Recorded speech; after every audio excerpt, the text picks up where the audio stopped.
This tutorial in C++ for complete beginners, we're going to look at classes in C++. I've actually been taking a look at how much more C++ would need to learn in this course before we can make, for example, a simple graphics program, and the answer is still quite a bit. So I'm going to try to work through everything that we need before we can make something a little bit more interesting, hopefully, than a console mode program. So I'm going to start from scratch here. I'm going to create a new project. I'll go to File, New C++ Project. Let's select Hello World C++ Project here, and I'll call this Classes, and we'll click Finish. So classes are they're a way of combining or kind of packaging together data and subroutines. And you can think of them as a way of defining your own variable types, if you like. And these kind of definitions are not going to make much sense just yet, because what a class really is kind of contained in how you use it. So we need to see really how to use it and what you can do with it. So let's go ahead and create a simple class. I'm going to start by right-clicking the project. Well, let's actually just build it first and check that it works, because I always like to make sure that we're definitely starting with a working project. So it says Hello World, that's good. And I'm going to right-click the project and go to New, Other, and I'm going to select header file here. Yeah, let's start with the header file. In fact, the stuff I'm about to show you, there's a quick way of doing it, which involves selecting class here. But I'm going to do this kind of more by hand than is strictly necessary in order to show you what's involved. And I'd recommend that to start with, you do it this way too. So we'll select header file, click Next. And I'm going to create a class to represent a cat, like the animal a cat. It's going to be an extremely simplified model of a cat, needless to say, but it is going to be a model of a cat.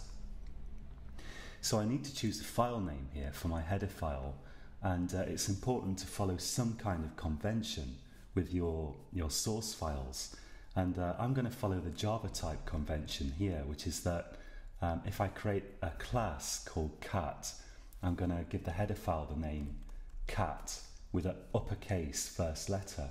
So I'm going to say cat.h because header files have the .h extension. So I'm going to start it with an uppercase first letter, and I'm going to give it the same name as the class that I intend to define.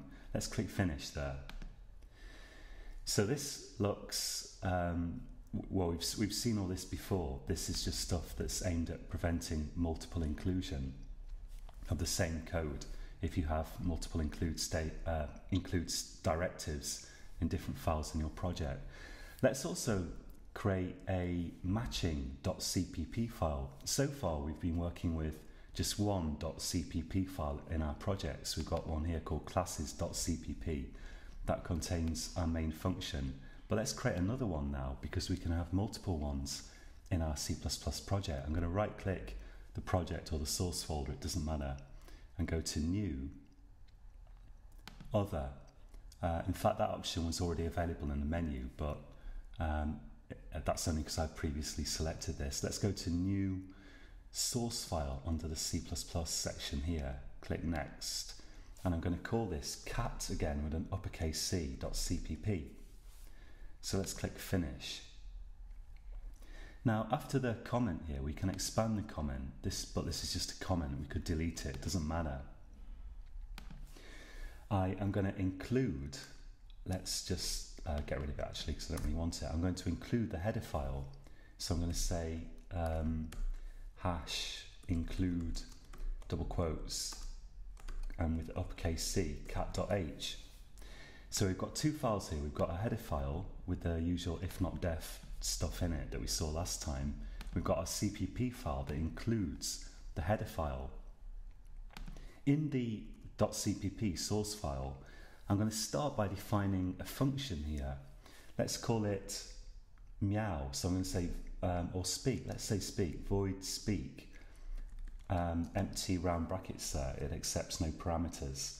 And I'm just going to put the curly brackets in, and I'm going to put cout and meow which is the noise a cat makes in English. Anyway, so I'm using cout here, but I can't use cout at the moment because I haven't included iostream. So let's do that. Let's put that right at the top. Since it's a standard header, we'll put the standard headers right at the top of the file before any new headers that we've invented. And I'm going to say here, include angle brackets this time because it's in a standard location, this header file, iostream. And underneath the headers, I'm going to type using namespace standard. We'll take a look at namespaces in due course, but we haven't seen them yet. So for the moment, just know that you need to type this. Namespaces is just a way of dividing up different bits of code, basically. So now we've got that in, this speak should work. But now, supposing I want to call that in my main function here, supposing I want to call speak, let's get rid of the cout here.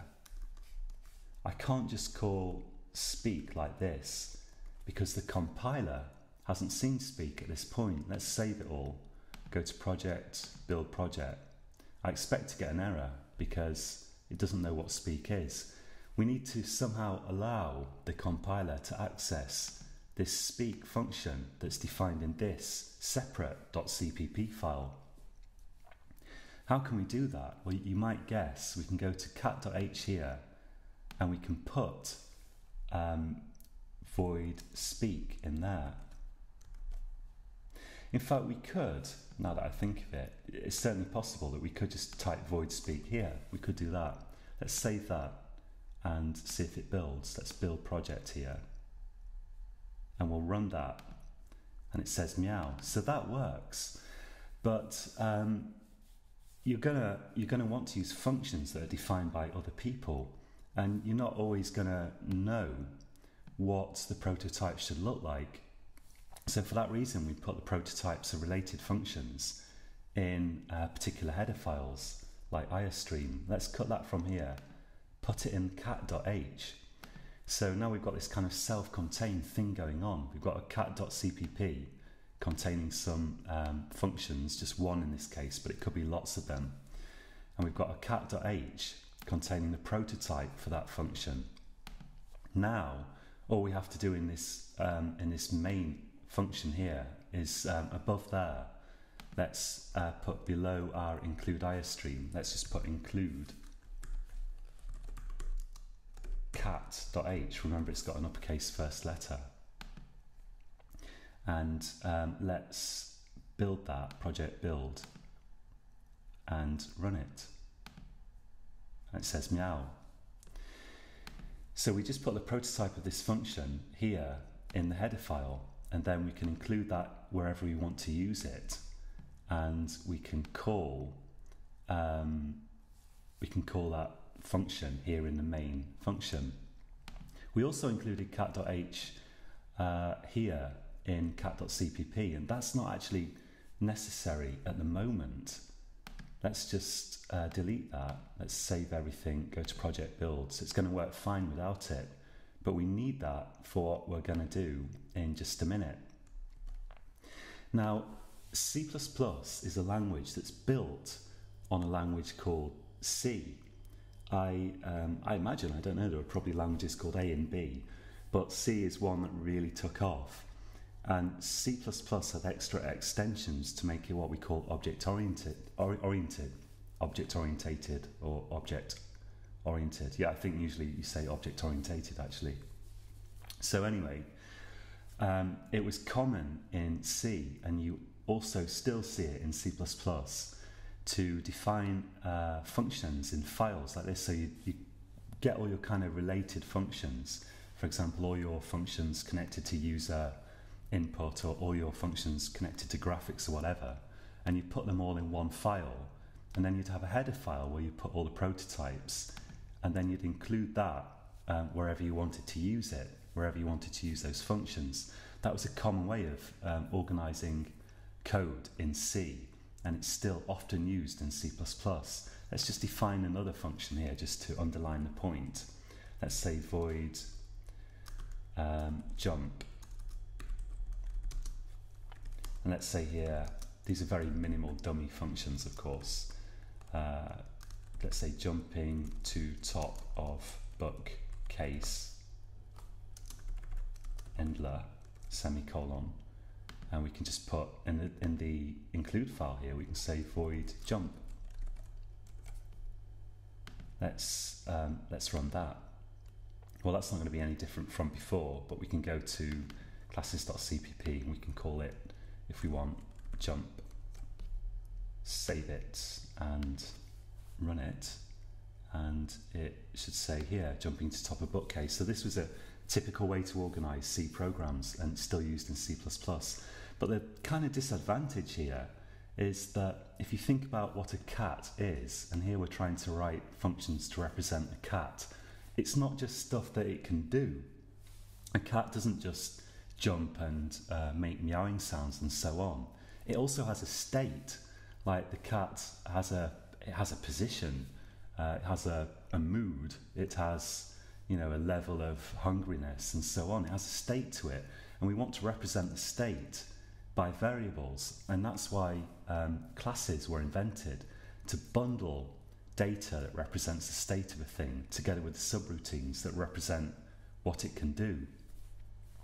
So let's see in this tutorial just how we can bundle these functions together into a class, into what we call a cat class, and how we can create particular instances of cats that can then do stuff. So the changes we have to make now, they're fairly minimal. What we do is, let's go to cat.h firstly, and above these functions I'm going to type class cat. I'll give it a capital C. You don't have to, but it's important to have some convention for how you name classes and to stick to it. So I'm going to follow a Java type convention and start my classes with a capital letter here. And then let's open and close curly brackets here. And I'm going to move these function prototypes into this class here. So this is pretty simple, and we've seen this pattern a lot before. It's just a keyword and a name, and then open and close curly brackets. Well, we've seen similar patterns for sure anyway. And above these two functions, which notice must be within these curly brackets following class cat here, above that I'm going to type public and a colon, not a semicolon, a colon. And when I hit return there, or when I finish typing it, the auto formatter automatically moved it backwards like that. And that is correct. I can run the formatter again just to be sure, but yeah, it doesn't do anything. So we've just grouped these functions within this class, within the brackets of this class, and we've put a public keyword above them. And we'll get onto what that means in more detail later on in this course. But basically, it makes those functions accessible outside of the files that are purely associated with this class, so that we can use these functions, for example, in our main function. Now we're going to go to cat.cpp. And just before the function name here of speak, let's start with that one. I'm going to prefix it with cat. That's the class name. It's this here. And colon, colon. So 2 colons. And I'm going to do the same with jump. So this is saying that these functions belong to this cat class. And what this is it's kind of like a blueprint for a cat. At the moment it's very simple. It hasn't got any data, it hasn't got any state. We've just used it to bundle our two functions together. But it's kind of like a blueprint, we call it a class. And the specific instances, the actual cats that are made from this blueprint, we call them objects. So let's see how we can create a cat object from this class. So I'll go back to my classes.cpp, and we've already included cat.h here. Now we've got errors because we can't just call speak and jump like we did before. But I'm going to type, and this looks like defining a variable, which it is. I'm going to type cat, that's the name of my class, which again is here. It's not the name of the file that it's in, I just gave the file the same name as the class. But it's important to realize it's not the file name, it's the class name that I'm typing now. So cat, and then I'll give it a variable name. And my convention that I'm using is variable names start with lowercase first letters. So let's just call this cat. I could call it, just cat is good really, and then a semicolon. So that's like saying int value or something like that. Some people think it's confusing if you have a class name and a variable name that are exactly the same except that the class name has an uppercase first letter. C++ is case sensitive, so if you feel like you could give this some other name, like you could call it cat1 if you like, let's call it cat1, but I quite like, often where possible, giving my variables the same name as classes, and I can tell them apart because I'm giving the classes uppercase first letters, but it's a matter of opinion, certainly. Now to call the functions, which are now bundled into this cat class, we can say cat1 dot, and the autocomplete is helping us here. Let's select speak, and let's also say cat1 dot jump. So this dot notation, let's try to use control space autocomplete. That actually works. So just holding down control and pressing space invoke the autocomplete there. I'll type semicolon, and this will now run as before. So if I run this, it runs those two functions, but we've bundled them into this cat, and we have to access them via this cat variable. So this is the class. This is like a template for a cat, and this is a particular cat. We call it an object that's, we say it's instantiated from the class.